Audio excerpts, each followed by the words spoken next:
তুমি যাকে জীবন বলো, আসলে সেটা একটা প্রবাহ। বাঁকে বাঁকে বাঁকে বাঁকে সে অনন্তের সাথে মিলে যায়, মিশে যায়, হারিয়ে যায়। অনন্ত থেকে অনন্ত,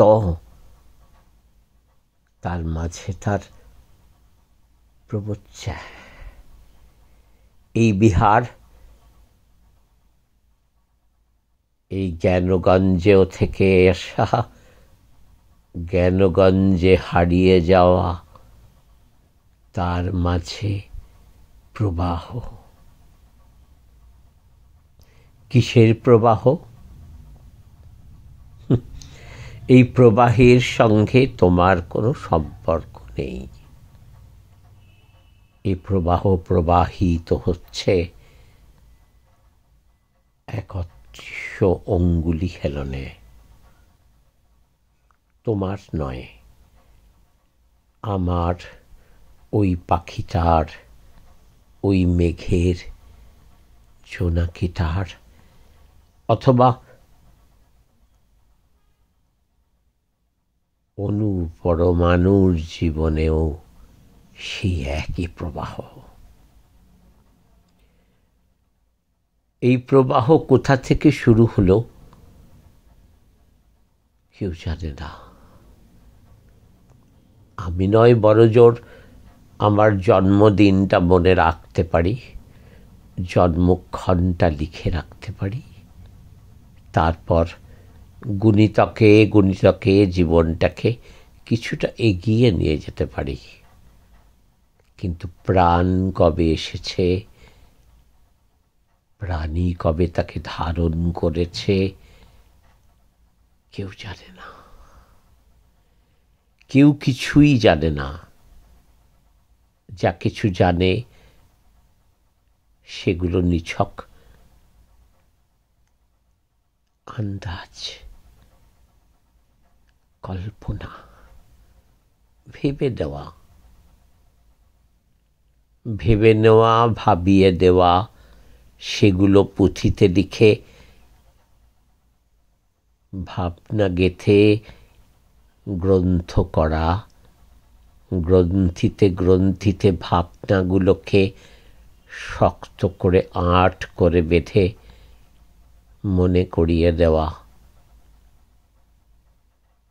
ভাবনা হলেও এগুলো নাকি সত্যি। প্রবাহ কোন দিক থেকে কোন দিকে যাবে কেউ জানে না।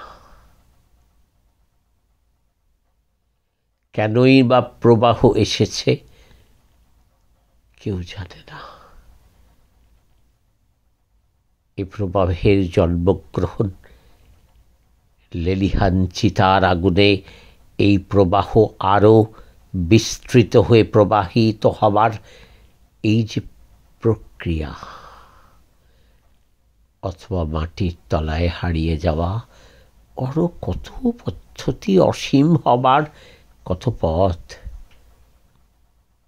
ছোট ছোট পল দিয়ে মালা গাঁথার মতো গাঁথা এই প্রবাহ, প্রতিপলে প্রতিক্ষণে কত স্মৃতি। যেমন স্মৃতি তার পাশেই তো বিস্মৃতি। যেমন আমার বিদ্যমানতা, অস্তিত্ব জাহিরের আপ্রাণ চেষ্টা, তেমনই তো সেই অস্তিত্বকে খোয়ানোর চিন্তা। প্রাণ অদৃশ্য, প্রাণী দৃশ্য।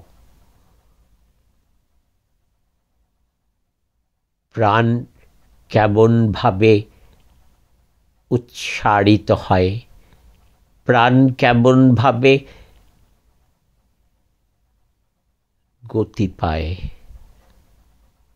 প্রস্ফুটিত হয়, অসীমে মিলিয়ে যায়, সেটা অন্য।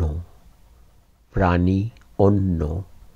প্রাণ আর প্রাণীর মধ্যে এই যে বিভেদ, এই যে দূরত্ব, ভাবতেই দেয় না। মনে হয় যেন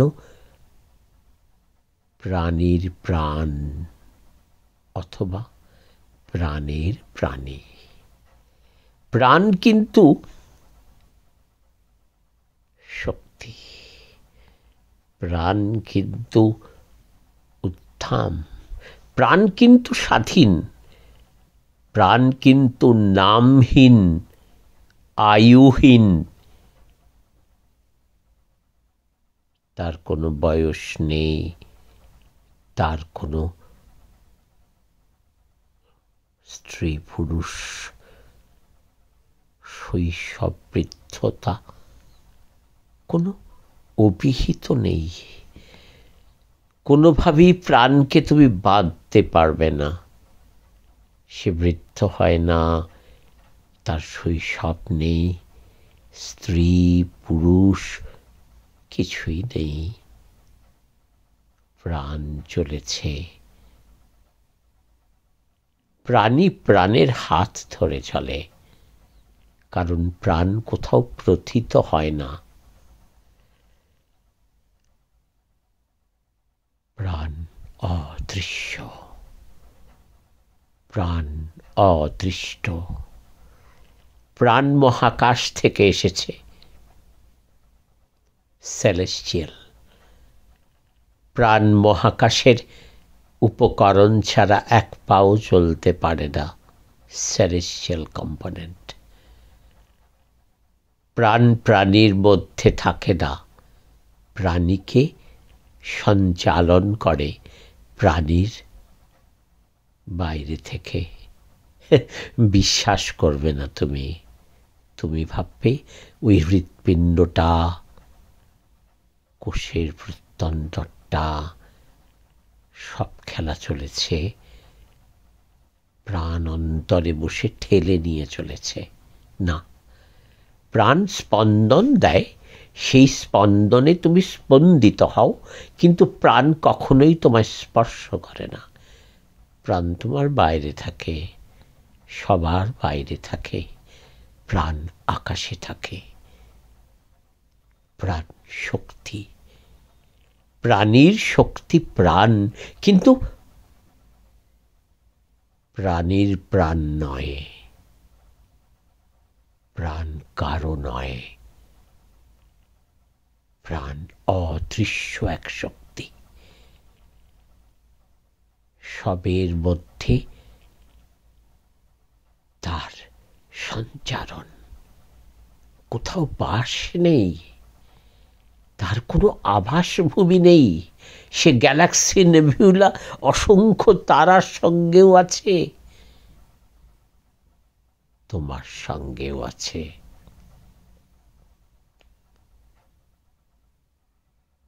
তুমি বিশ্বাস করতে পারবে না, প্রাণ প্রাণীর প্রত্যন্তরে বাস করে না।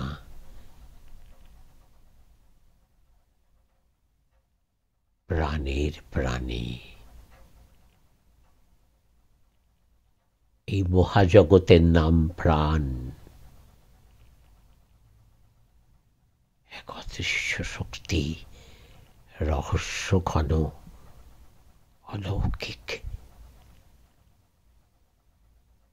সূর্যের প্রাণ, চন্দ্রের প্রাণ, নক্ষত্রের প্রাণ, আর তোমার প্রাণ একটাই।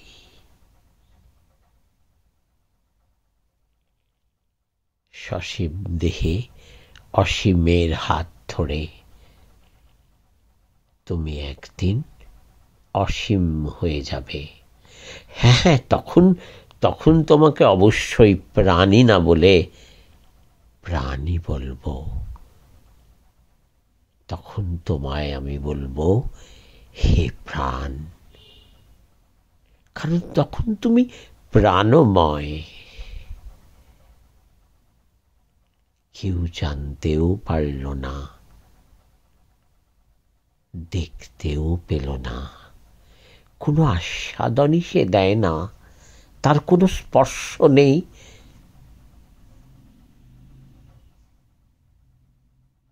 অদৃশ্য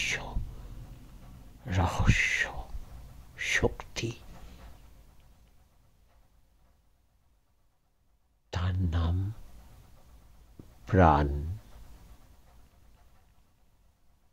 সে সবার, কিন্তু কারো নয়।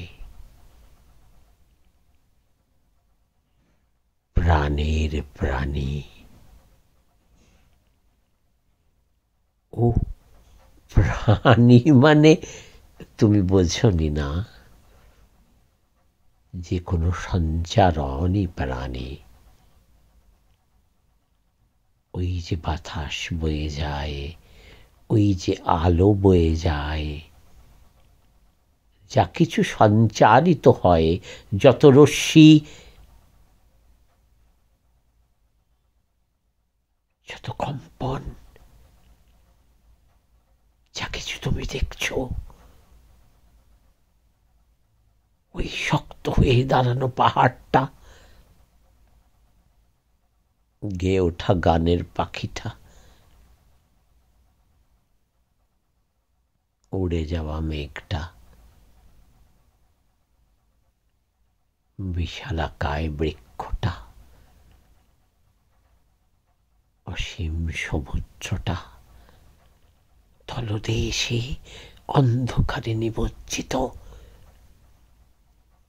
নামরা জানা প্রাণীটা, অথবা বালুকণাটা, সব প্রাণ, সব জ্বর, সব প্রাণ। জ্বরের কৌটোয় প্রাণের বাসা নেই। প্রাণ অবাধ, প্রাণ স্বাধীন, প্রাণ মুক্ত।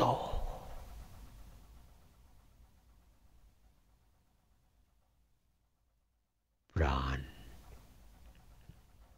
অদৃশ্য এক রহস্য, কুহক,